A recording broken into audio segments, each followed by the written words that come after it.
What is good, guys? It's Ray J back with another video, and in this one I'm going to be talking about the one and only Tesla stock and what you should be looking out for the future. I'm also going to break down what's going on with the debt ceiling, the news affecting Tesla and the overall markets, what's going on with SPY and the QQQ and many other tickers like that, and why it's very likely that an agreement is likely coming between Biden and McCarthy very, very soon, and this could help the markets in my opinion. I'm going to read some transcripts from Biden and McCarthy for you guys, not really looking at the articles. I know mainstream articles could be very biased, which is why I'm going to read the actual quotes, the actual things that Biden, the White House, and Kevin McCarthy said, which is very big for the debt ceiling. I'm going to break down some data for Tesla too, and then give you guys my prediction for tomorrow based off all of this data. Before I break anything down about this, though, I do have to mention a couple of things before starting. Firstly, I am not a financial planner. Make sure you take none of this as financial advice whatsoever. And also, if you guys can, please smash the like button if you want to see more videos like this. It not only benefits me, it benefits the entire Tesla community as a whole. And the last thing is, if you guys can, please check out the Webull link down below in the description. If you sign up for Webull, the link down below, and deposit any amount of money into the account, you're guaranteed up to 12 free stocks, each worth up to $3,000. And the best part is, any could be a free Tesla share. The offer ends very, very soon in just 6 days, so check it out before they run out. With that out of the way, let's get on with the video. Tesla was up 0.86% for the day. My prediction from yesterday was Tesla would just chop around. I told you guys that we would see Tesla get a small bounce, maybe trying to retest this 186 area, then maybe reject off there and close very close to the mid 180s. I was hoping for a close around like 185 or so. We closed at 184.47. The market did sell off a tiny bit at the very end of the day, the last like minute, but still very close to what I predicted. I told you guys a bounce should be coming in the markets. And what do you know? SPY is green, SPX is green, NASDAQ is green, Tesla's green. You know, the list goes on. Many of these tickers are green. Apple is green too. Nvda is very green. Google is green. Once again, Amazon's a little bit red, a little bit weaker than I expected, but Meta's green too, as I predicted. Most of my predictions were correct. Market is green. Tesla's in the mid 180s or super close to that as predicted. So now the question is, what's going to happen for tomorrow? Looking at the data, things are looking very, very spicy. What do I mean by this? Well, look at the options chain for SPY. We have just over 400,000 calls expiring, and we have just over 900,000 puts expiring in total. We have a 413 max pain. The put to call ratio is 1.97. What does this mean? The market makers are going to be okay if the market closes where we are for tomorrow. That's like 414 for SPY. Or they could try to squeeze the shorts again and find a way to destroy shorts as they tend to do. It's also because next week we have another, where is it? We have another extremely high amount of puts expiring. We have a 3.07 put to call ratio for next Friday, for June 2nd. There's so many people shorting in June. We have over 1 million puts expiring in June. And the market makers want to be in a good position to squeeze those shorts. Once again, by getting us some good news involving the debt ceiling, that could be it.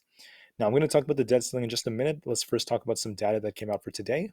For today, we had initial jobless claims that came out at 229,000.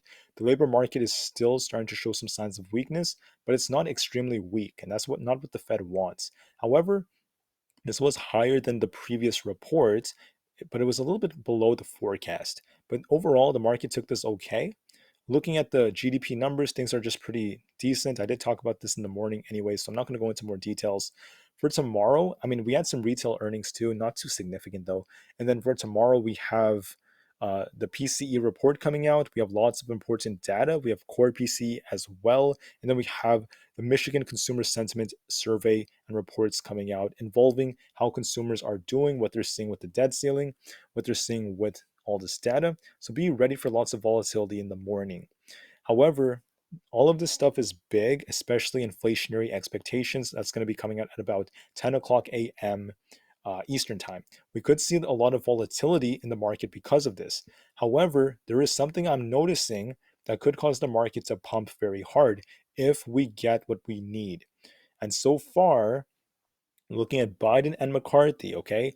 Don't fall too much for the headlines and the articles that constantly come out. Not all of them are going to tell the truth. They tend to be very biased. And they don't always tell the exact sufficient amount of information. But I have a very sufficient amount of information because I have the quotes from these individuals. I have the quotes from their speeches. I have what they said in my phone. I'm going to read it to you guys in just a minute. But let me just tell you, this is correct. What Reuters is saying is correct. It appears that Biden and McCarthy are very close to closing the deal. This does not mean that we're going to be out of the water from here, but they could have an agreement very soon, which would be lots of progress as Congress gets ready for it for next week. And then when you hear what McCarthy said, this could be big for tomorrow. So let me start to read what McCarthy said. Let me just find where the quote is. All right, so House Representative Speaker McCarthy said, "It's very difficult for Democrats to agree to spend less." That was really the only negative thing I heard from him involving the deal. Then he said, "We will get a debt ceiling deal done." He said, "We will get this done at the end of the day." Now, when he said at the end of the day, he did not mean like literally the end of the day, even though that would have been fantastic. He did not mean that. He just meant like at the end of the day, as in ultimately, we will get this done. And then he proceeded by saying, the debt ceiling deal will not solve all the problems, but it is the first step. Now, where do I get this data? I think some people are probably wondering. This is just paid for data. I pay for it, and I'm able to see like what's going on with different Fed speakers. What are they saying? And transcripts from Joe Biden, McCarthy. That's how I'm able to get all this. It's a paid service. But anyways, what else is there? McCarthy then said, "We made progress on the debt limit talks yesterday and today." Then he said, "Biden knows where we are, understands the differences, and will continue to be at the table." Then McCarthy said, "Any day is possible for a debt ceiling deal, but issues remain." So that, once again, guys, very positive stuff. Then this has been pretty big. McCarthy then said, "I take June 1st as the debt ceiling deadline." And then he continued with, I think that's the last thing he said. That was very significant. Another guy known as McHenry was saying some negative things. He was saying that there won't be a deal for the short term. There could be a default. I mean, he was being very negative, and it's very easy for these mainstream articles to use McHenry's words against what's being said by McCarthy. And then the White House came out alongside Joe Biden, and the White House said that Joe Biden's team has had a productive debt ceiling talk, and the discussions are going to continue. The White House said the debt ceiling is not a matter of debate, but the budget remains up for debate. Biden then said, "We all agree there will be no default." That's a good piece of news. McCarthy said the same thing. Then Biden said that, let me see, uh, McCarthy and I have several productive conversations. Once again, Biden said that. Then he said it's time for Congress to act now on the debt ceiling. We all agree there will not be a default. Then he said negotiations are about budget outlines. Uh, After that, that's about it, I believe, that I found that was very significant. But as you guys could tell, I mean, McCarthy is relatively optimistic that they're going to get the deal done. Now he's starting to say that there's going to be this agreement. History tells us that typically, when we get very close to the deadline, we're very close to it. We're just a couple of days away. When we get close to it, they end up announcing the deal. They end up raising the debt ceiling. It's happened every single time for decades. It's going to likely continue this way. And when is the deadline? Right? There were so many talks about how it could be June 15th. It could be in July. I heard different people saying that. McCarthy is saying he agrees with Janet Yellen. His hard deadline is June 1st. And he said progress is being made. He said he's willing to work with Biden. And progress is once again being made for them to close a deal very, very soon. Now, I'm wondering, are they going to get the deal done tomorrow? Because remember, on Monday, we have Memorial Day. We have a long weekend. That would be the perfect piece of news to start Memorial Day. Absolutely perfect. It's almost written in the stars. I know that sounds kind of funny, but it's almost written in the stars. It's going to be incredible if they get the deal done, if they announce an agreement for Congress to now look through. And if that happens, I'm leaning more towards it happening between Friday and Tuesday, either right before Memorial Day weekend or right after, one of those time frames. What seems more likely, though, especially historically, the White House tends to make these big announcements or announcements like this on Fridays. And I'm leaning more in the direction that we're going to get the deal tomorrow. I think that's going to happen. I don't know for sure. I'm not promising it, but I think it's very likely Biden and McCarthy will announce an agreement. And I think the stock market may pump because of it, because it aligns perfectly with all of the crazy options chain expirations, all the puts expiring on SPY, to just pump the markets for even longer, keep this for a longer duration of time, to just squeeze shorts and give more victory for the market makers. The market makers would greatly benefit if they happen to be saying something like, there's a deal, there's an agreement as soon as tomorrow. And then here's the thing about that. If there's an agreement, right, then the official time for them to raise the debt ceiling will happen most likely next week before June 1st, right before it. And then the market could pump even more. And then it aligns with June 2nd when we have the crazy expiration for the options, a 3.07 put to call ratio, over a million puts expiring for June 2nd. Very, very interesting coincidence. It makes a lot of sense. But McCarthy was saying basically, okay, they have to get the deal done. Biden and McCarthy have to finish their part so that Congress could look through it, and then Congress needs like a week to do it. So it makes so much sense. It makes a lot of sense, and I think it's extremely likely they're going to announce an agreement as soon as tomorrow. And I think this might help Tesla pump. I think this may help the stock market pump when people least expect it. It makes a lot of sense. I'm leaning in that direction. If it doesn't happen as soon as then, it's most likely going to happen by Tuesday, but I'm leaning more towards Friday being the day. Now, for Tesla, I'm going to just briefly go over this. Elon Musk and Ford CEO are going to be discussing the future of the EV market on Twitter very, very soon in a Twitter space call. Once again, very, very awesome news if Musk makes big announcements. I will be looking out for it. It does not start yet. It's going to be starting a little bit later. On top of this, the price price ratio of Tesla is improving quite a bit. We're starting to see more bullish pressure. Tesla tends to be green about 49% of the time on Fridays. So it's doing quite well so far. It is outperforming to some degree. And also, Tesla tends to do very well during the third through fourth hours. Specifically, the fourth hour tends to be very strong, the fourth and fifth hours. On top of that, if you look at the Tesla short interest and how many Tesla shares were shorted, we saw 52 plus million of the Tesla shares shorted. So shorts are continuing to pile into Tesla over the last few days. Even down below, we saw more Tesla shares being shorted. And it seems like a lot of short covering is helping Tesla pump. Even today, for instance, after Nvda pumped, we saw lots of short covering. Tesla was green despite low volume at 96 million. That tells me once again, we could be in a short squeeze scenario. Finally, the short volume is dropping, which is good relative to price. So this is the price versus short volume percentage. As this drops, this tends to be a good sign for Tesla. Finally, if you look at the inventory levels for the Model 3, they're still going up, and I see this as a concern for Tesla, but hopefully they go down by Memorial Day. But what's good is the Model Y inventory levels are still relatively low. They're going up a little bit, which is not too good, hoping for a big drop by Memorial Day. So far, things are looking good. So now let's talk about the charts. I'm very excited to discuss this part. Okay, if we get it, or let me first say if we don't get a deal, okay? If there's no deal, the market's going to trade sideways. We may even see Tesla sell off a little bit. If there's no deal or any news about it that's positive, we could see Tesla just sell off and just trade very, very sideways, hover above the 200 EMA and just close in the very mid to lower like 180s.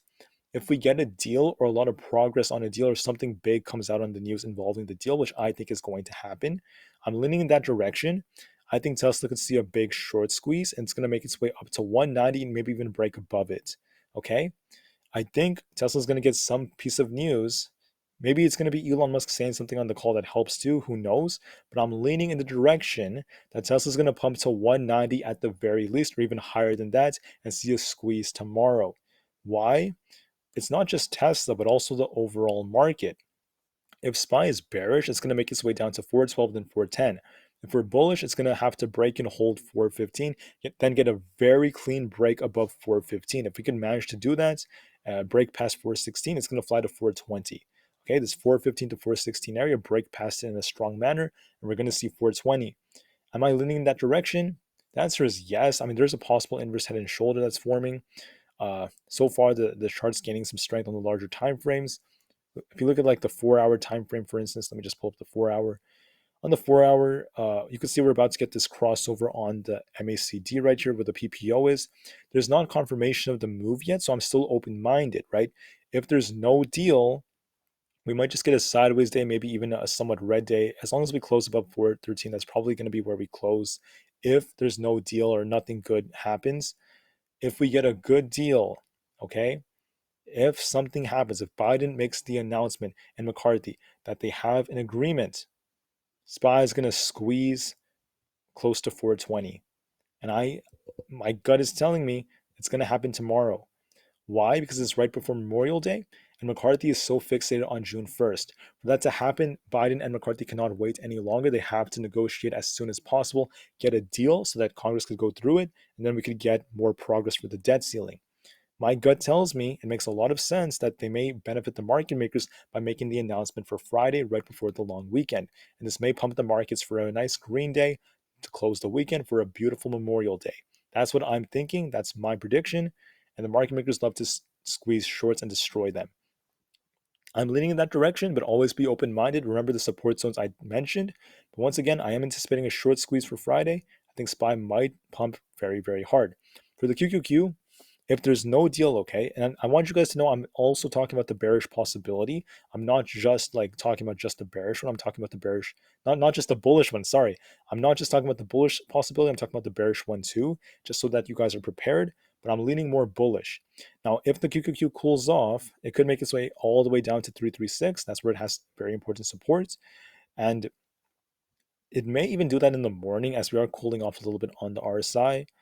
But if the deal comes out, instead of us cooling off and trading sideways, we could get a pump into the 340s, approaching 342.5, then maybe 345 if there's an agreement. And I think the odds favor that. Now, the HYG is pretty flat. It was getting bought up a bit, but it is on the verge of getting a bounce. This is forming this double bottom.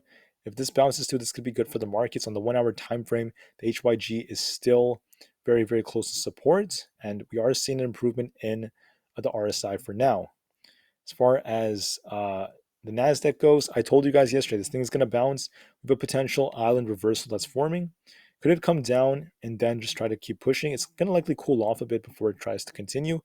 If there's no deal, it's going to come down, maybe have a red day. Okay, the market may not have the strongest day, a very sideways red day. If we get the deal, okay, this thing has the potential to squeeze and push up pretty hard and break this high right here around the 12,756 area. For SPX, if there's no deal, we're going to just trade sideways and retest the 200, make our way down and just come very close to about this 41, what is this, 4130 area, just around there.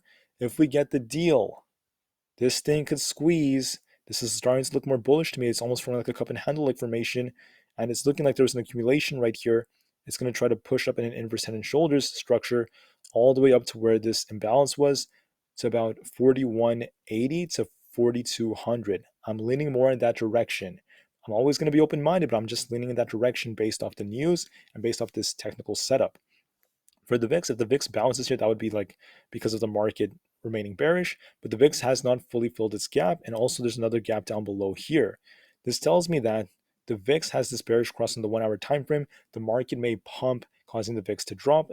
Same thing with the SQQQ, same thing with the NASDAQ. Now we're about to get this crossover on the 1 hour, but on the 4 hour, it's just barely starting to curl right over here. It's very mixed. I think the SQQQ could try to bounce a little bit as the market cools off. The market may cool off because of like the consumer sentiment data or something like that. But if there's a surprise by Joe Biden and Kevin McCarthy, this thing could still continue to drop. Right? It could drop even more as the QQQ pumps. Still very possible. Also, notice how on the dollar, there's a head and shoulders developing. Let me see if I could find it. I think it's supposed to be on the 30-minute time frame. There's a potential head and shoulders developing on the dollar.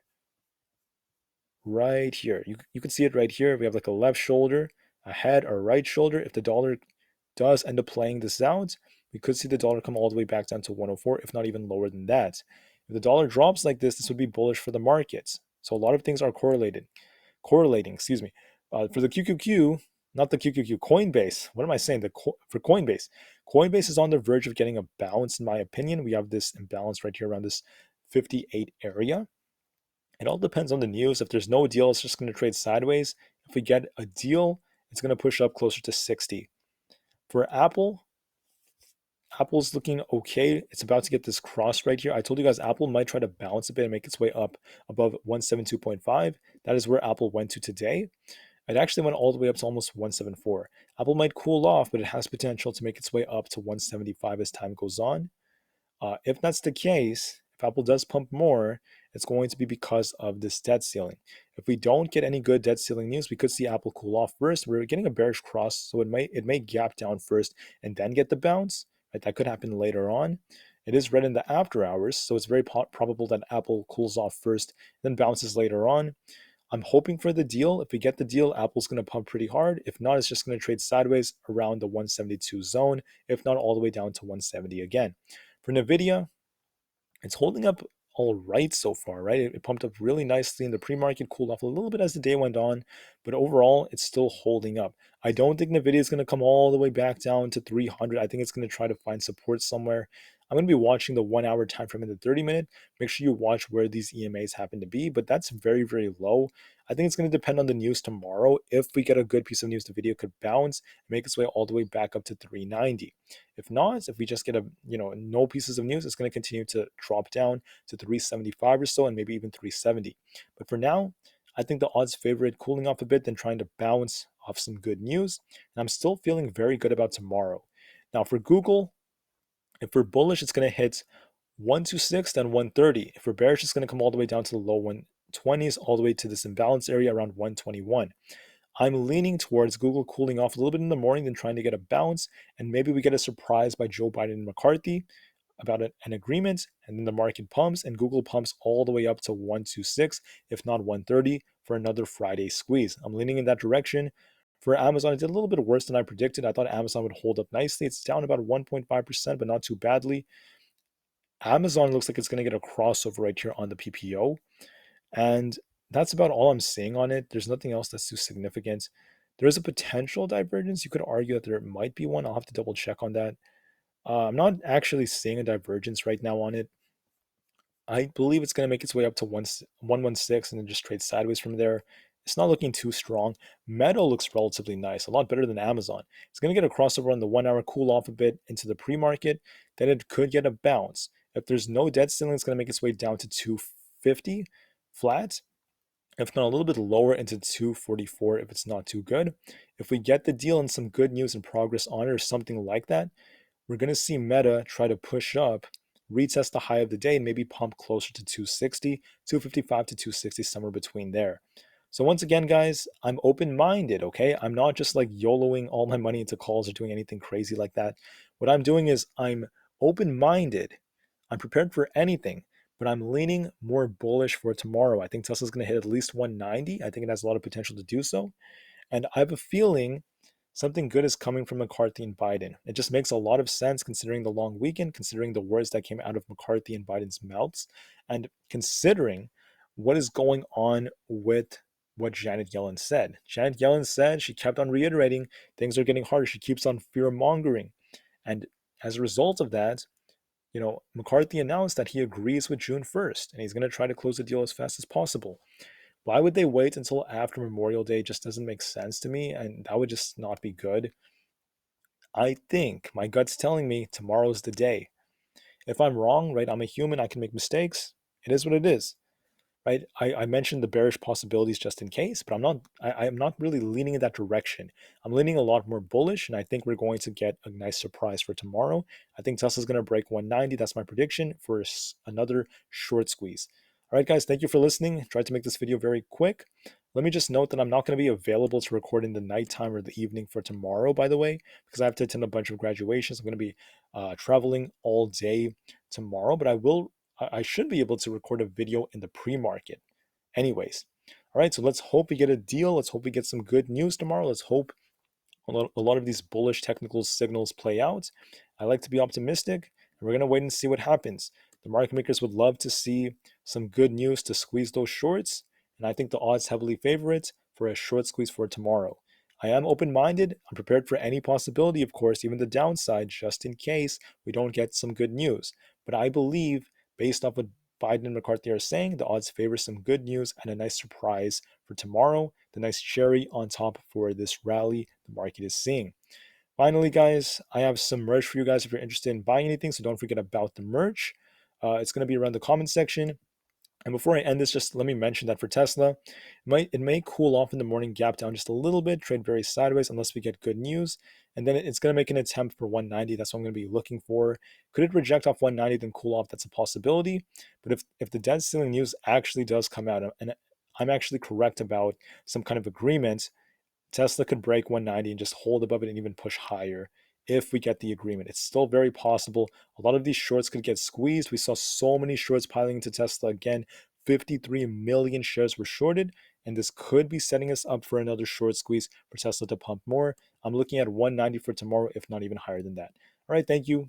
Don't forget about the Webull link. The offer ends very soon. Deposit any amount of money, and you're guaranteed up to 12 free stocks. Thank you. Tesla to the moon, because the long term is still incredibly bright alongside the overall market. Be open minded and prepared for anything nonetheless, but I am leaning more bullish anyways. Thank you, and peace out.